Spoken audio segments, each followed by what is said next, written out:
Uma conexão de hoje está aqui com a Ana Gláucia Lima. Você deve estar falando assim, mas eu estou tendo um déjà vu, né? O Marcos já fez a abertura. Pois é, quem está assistindo agora, mais uma vez, e estava assistindo no programa inédito, preste atenção, nós tivemos um apagão aqui. A gente está falando de transtorno de ansiedade, então a gente teve um apagão, eu creio que foi em toda a universidade aqui, e aí retornou a energia, a gente está de volta. Então a gente perdeu aquele primeiro bloco, estamos refazendo aqui, e acho que muito oportuno, porque a gente está falando de transtorno de ansiedade, nós tivemos um momento aqui de tensão. Você imagina aqui no estúdio, apagam-se as luzes, uma gritaria total aqui dos alunos, né, que estão aqui, os acadêmicos, que é natural, né, aquela graça com um pouco de medo e preocupação também, o alvoroço. E aí a gente ficou aqui, e é claro que a primeira pergunta da Ana para mim foi: onde é a saída de emergência? Ana Gláucia Lima, obrigado pela tua presença aqui, boa noite. Obrigada, Marcos, com certeza, né? Eu penso que nós não somos imunes a essa ansiedade, esse medo que a gente teve, assim, um estímulo para poder sentir isso, né? Visto tudo que a gente tem vivenciado, então a gente acaba, é isso que a gente faz, gente, a gente acaba linkando as coisas. Isso quer dizer, né? até interessante isso, o fato de a gente ter, assim, tantas... Bom, antes disso, Ana, peraí, até para ficar completo, vamos definir aí transtornos de ansiedade. Nós temos pelo DSM, né, alguns subtipos de transtorno de ansiedade, que seria a ansiedade de separação, que a gente fala aí mais da separação de filhos mesmo com os pais, tal. O mutismo seletivo, que é quando o indivíduo ele decide não falar em situações que ele se sente exposto por algum trauma. Temos as fobias específicas, que são medos de barata, de aranha, ou medos específicos. Fobia social, que é o medo de se colocar em situações sociais, medo dessa exposição. Temos também o transtorno de ansiedade, a síndrome do pânico, que também tem aquela questão dos ataques de pânico. Temos a agorafobia, que é o medo, que é mais ou menos o que a gente falou, assim, é o medo de você estar num lugar e numa situação de emergência você não saber para onde sair, então eu evito aquele lugar, ônibus, shopping, enfim, elevador também. E temos também o transtorno de ansiedade generalizada, que a pessoa tem os sintomas de ansiedade de uma forma generalizada na sua vida. Então nós temos esses subtipos do transtorno de ansiedade. E é legal, porque só para a gente entender, assim, tem algumas situações que a gente nem associaria com a ansiedade, e eu perguntava aqui com a Ana em off, assim, essa questão, por exemplo, do indivíduo que fica mudo. Eu jamais associaria isso à ansiedade. A ansiedade, eu imagino a pessoa ficar expansiva, mais comunicativa, mais falante e tal, mas o inverso pode acontecer. O inverso pode acontecer, porque, como diz a própria patologia, é um mutismo seletivo. Então, nos ambientes que aquele indivíduo ele se sente exposto, que ele se sente mais vulnerável, ao invés dele falar e tentar se expor e tentar se socializar, ele vai fazer o contrário como um mecanismo de defesa mesmo, né? Então existe esse mutismo seletivo.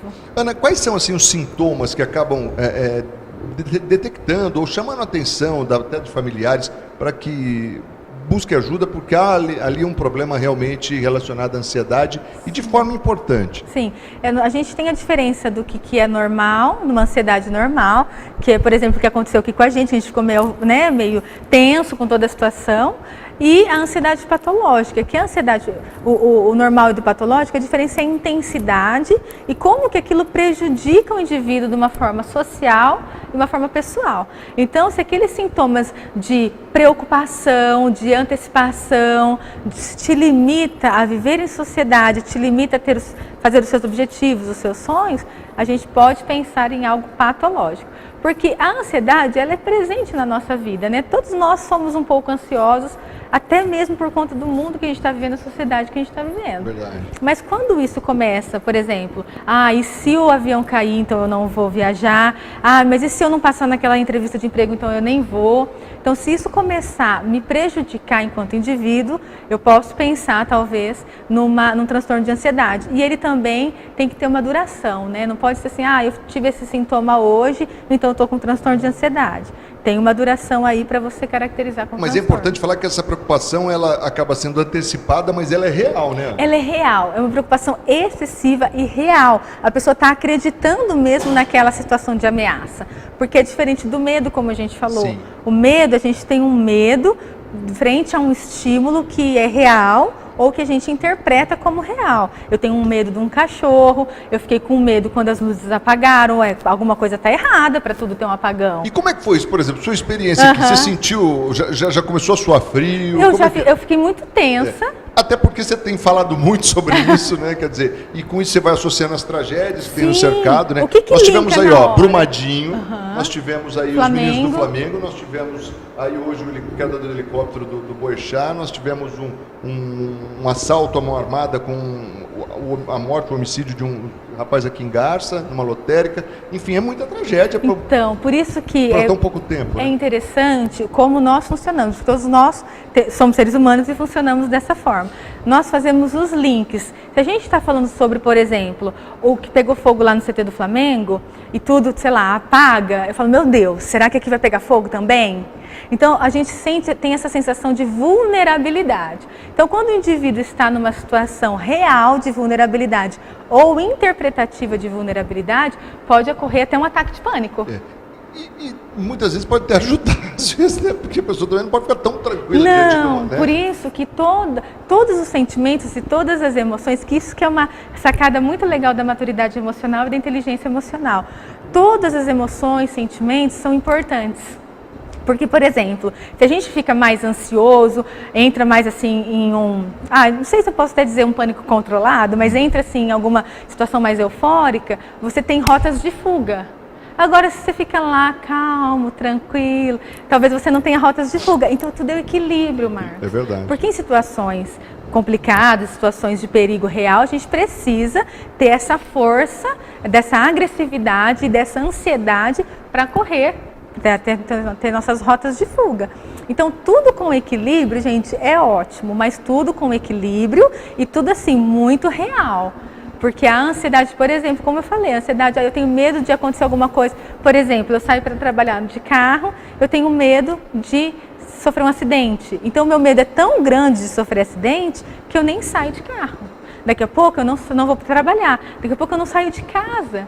Então, a gente precisa avaliar que nós estamos vulneráveis, nós estamos em situações de risco, como todo mundo, e não deixar com que essas possibilidades e essa margem de risco, elas venham e limitam a gente enquanto ser humano. Que isso que é a base do transtorno de ansiedade. Ana, vou entrar num assunto com você aqui, mas a gente vai ter que ir para o intervalo já. Eu vou te interromper muito rápido, mas assim, fala um pouco de números de incidência no Brasil, né? E por que esses números estão assim tão altos? Pois é, a gente tem no Brasil agora um estudo recente da OMS que 9,3% da população tem o diagnóstico. Isso é muito interessante a gente falar, porque muitas pessoas têm o diagnóstico de transtorno de ansiedade, mas não vão ao tratamento.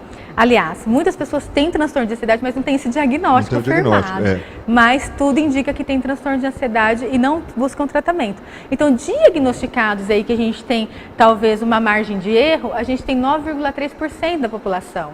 Que é um número alto, né? Mas a gente alto. sabe que a incidência é muito maior que isso. Com né? certeza. Conexão de hoje, conversando com uma psicóloga especialista em urgência e emergência, Ana Gláucia Lima, falando aqui sobre os transtornos de ansiedade. E a gente foi para o intervalo falando um pouco da questão da incidência nos números no Brasil.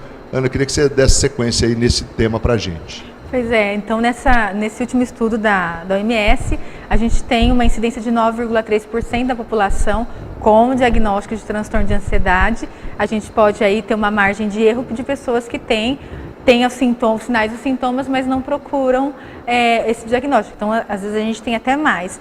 E em comorbidade com isso, Marcos, a gente tem a depressão, que é aí em torno de 15% a 17% da população também com diagnóstico. Então, o Brasil, ele está aí num ranking de primeiro lugar de diagnóstico. E aí a gente pergunta, né, por quê, né? É ranking de suicídio, é ranking de ansiedade, meu Deus do céu, o que está acontecendo, né?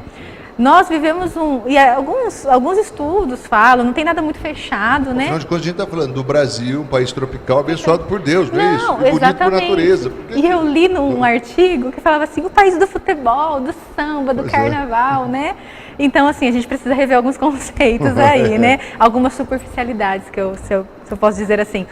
Mas o que acontece? Nosso país está passando por um processo de transição, um processo de crise econômica e também um processo de crescimento. Junto com esse processo de crescimento, poucas frentes de trabalho, poucas frentes de sustentabilidade das pessoas. Então, querendo ou não, a gente pode ter a vida social, socioeconômica, ela pode trazer esses diagnósticos, né? E o estilo de vida hoje influencia muito na ansiedade? Influencia muito, porque muitas vezes a gente escolhe alguns outros países mais desenvolvidos para que a gente se assemelhe a esses países e muitas vezes a gente não considera as diversidades, né? A gente não considera o tanto que alguns países já se desenvolveram por N motivos e a gente se assemelha a esses países e começa a querer ter esse estilo de vida. Então, muitas vezes a gente não quer pagar o preço, entre aspas, do que já foi pago do que já foi pago lá atrás, mas quer ter aquele estilo de vida. Então, a gente entra aí no capitalismo, no imediatismo. Então, a gente começa a correr muito atrás do tempo e muito atrás do vento. E a gente, muitas vezes, isso traz mesmo uma sensação de falta de sentido. Nós não comemoramos as nossas conquistas porque tem muito que conquistar ainda. Então, querendo ou não, somos pessoas um pouco insatisfeitas porque a gente se assemelha, ou então a gente coloca uma expectativa muito alta, né? E a gente acaba querendo ser o que a gente ainda não é e querendo adquirir coisas que a gente ainda não consegue, a gente está num processo. Então, eu acho que é interessante a gente contextualizar. Sempre contextualizar a minha vida, o momento que eu estou vivendo e parar com essa comparação injusta. Muitas vezes a gente faz muitas comparações injustas e a gente acaba desenvolvendo transtornos de ansiedade, transtornos depressivos, mediante essa expectativa que a gente coloca. Ana, e como é que a gente pode pensar em tratar esses transtornos, em especial esse da múltipla ansiedade? É múltipla ansiedade? Pode dizer múltipla ansiedade, também transtornos depressivos, as comorbidades, enfim. Em primeiro lugar, quando a gente vai falar de psicopatologia, a gente fala muito sobre prevenção. Então, a prevenção, ela vem com uma proposta em alta em todas as sinais assim, de saúde, não só saúde mental, mas engloba tudo. Então, prevenir a ansiedade, prevenir a depressão, prevenir sintomas psicopatológicos. Realmente a gente avaliar a nossa vida, avaliar como nós estamos vivendo, as nossas propostas, os nossos objetivos, para ver se elas cabem na nossa realidade, né? Porque muitas vezes a gente vive de uma forma que não cabe na nossa realidade, não é? Então a prevenção, ela vem... Isso pode gerar frustrações? Diversas. E muitas vezes eu só vou ser feliz se eu for daquela maneira, se eu tiver aquilo, e eu acabo desprezando o meu contexto de vida. Então a prevenção, ela vem no sentido da gente olhar a nossa vida de uma forma contextualizada, aceitando as nossas dificuldades, as nossas limitações e concretizando, realizando de uma forma assim de colocar no âmbito real aquelas minhas propostas, os meus objetivos. Então a prevenção, ela fala um pouco disso. A prevenção fala um pouco também de pilares, de nós investirmos em todos os pilares da nossa vida, não só do trabalho, no dinheiro, que é bom, a gente sabe que a gente precisa, isso não tem nada a ver, mas muitas vezes a gente prioriza o dinheiro, o status, em detrimento de outras coisas que vão ter aí um déficit em algum momento. A gente vai sentir essa prioridade aí meio estranha em algum momento. Então, a gente colocar os pilares corretamente nas nossas vidas. E, gente, uma coisa muito importante que as pessoas têm falado hoje em dia, eu tenho visto no consultório, na minha vida, é o lazer. Ai, mas eu vou perder tempo. Eu vou perder tempo se eu for fazer, sei lá, uma caminhada, se eu for passear no bosque, se eu for sair com a minha família. Eu poderia estar produzindo, ainda mais o boom do home office hoje em dia. Então, o home office hoje em dia não tem aquela questão dos horários, né? Então, você produz na sua casa ali, então... Cuidado, porque a gente tem que ter um momento de lazer, um momento de sono, um momento de descanso, um momento do nada, para que a gente consiga reorganizar as coisas na nossa cabeça. Então, em primeiro lugar, a gente fala de prevenção.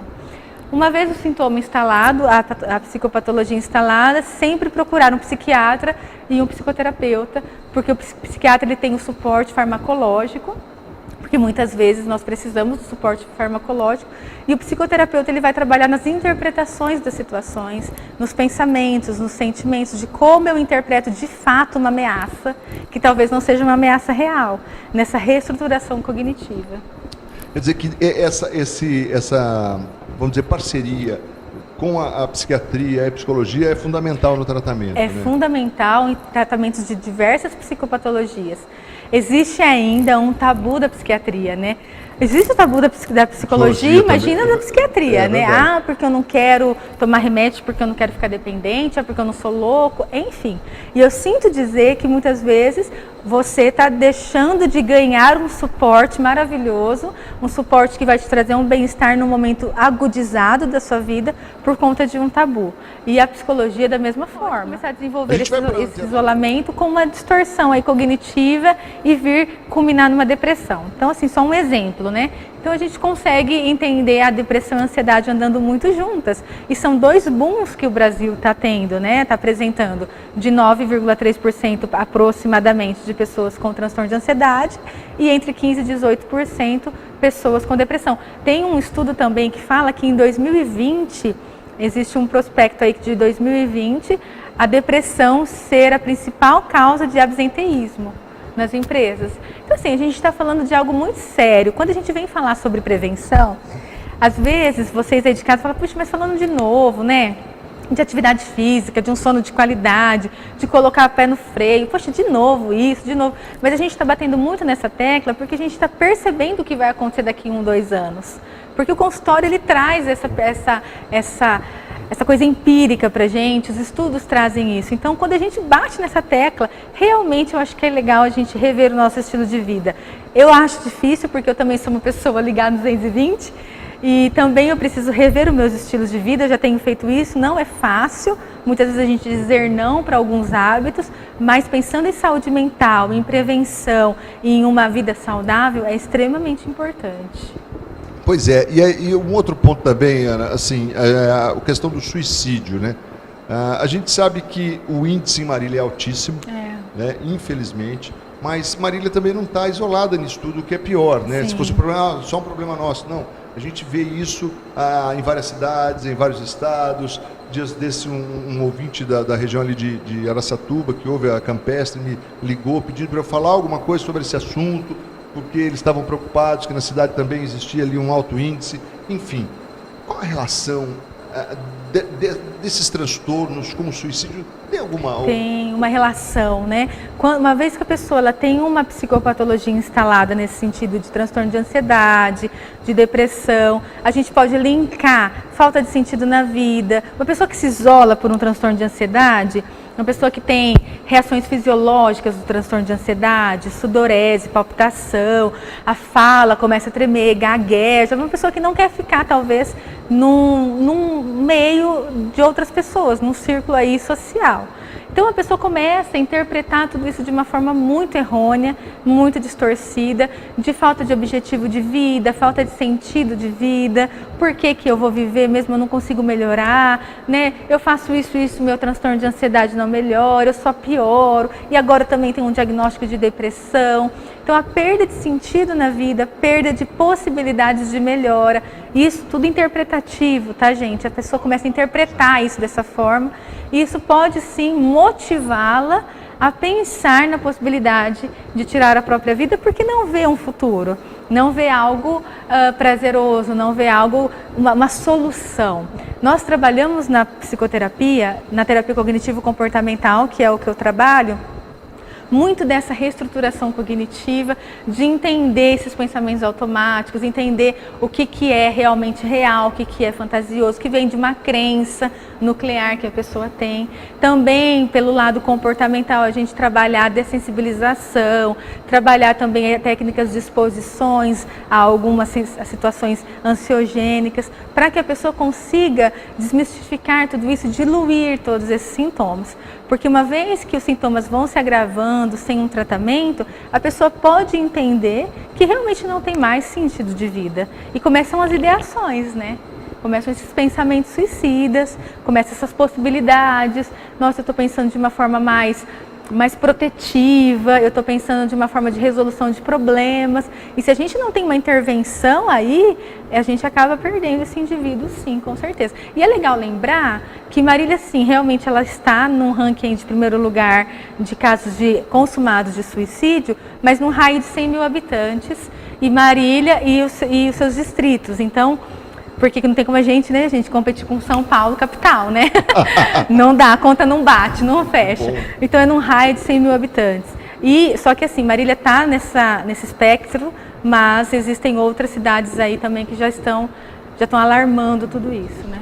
Ô, Ana, aliás, vai acontecer agora, eu quero falar desse curso, é um curso, né? Pois é. Que você está organizando, que aliás já está um sucesso, super comentado, que você falasse, porque é uma oportunidade de as pessoas entenderem um pouco mais, se prepararem um pouco mais para enfrentar situações como essa. Isso, né? mesmo. Até na questão da prevenção. Isso, com certeza, na identificação de possíveis situações. Então é um curso com a parceria com o CIESP, que é o Sindicato dos Estabelecimentos de Ensino no Estado de São Paulo.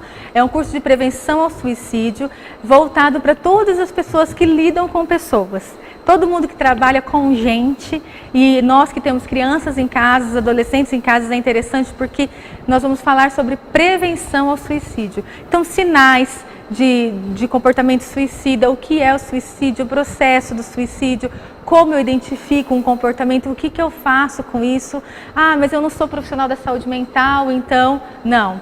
Todos nós podemos nos responsabilizar e ajudar essas pessoas de alguma forma, para a gente poder tirar essa ideação e também minimizar essas tentativas de suicídio. Então é um curso bem legal, que vai acontecer sábado, das 8 às 17 horas, no Alves Hotel. É um curso com certificado e a gente está super animado porque está o pessoal comentando, fazendo as inscrições. Sábado agora já, né? Sábado agora. Como é que faz para fazer a inscrição? É com a Cristina do sindicato, o telefone é 3413-2437. Repete aí. 3413-2437.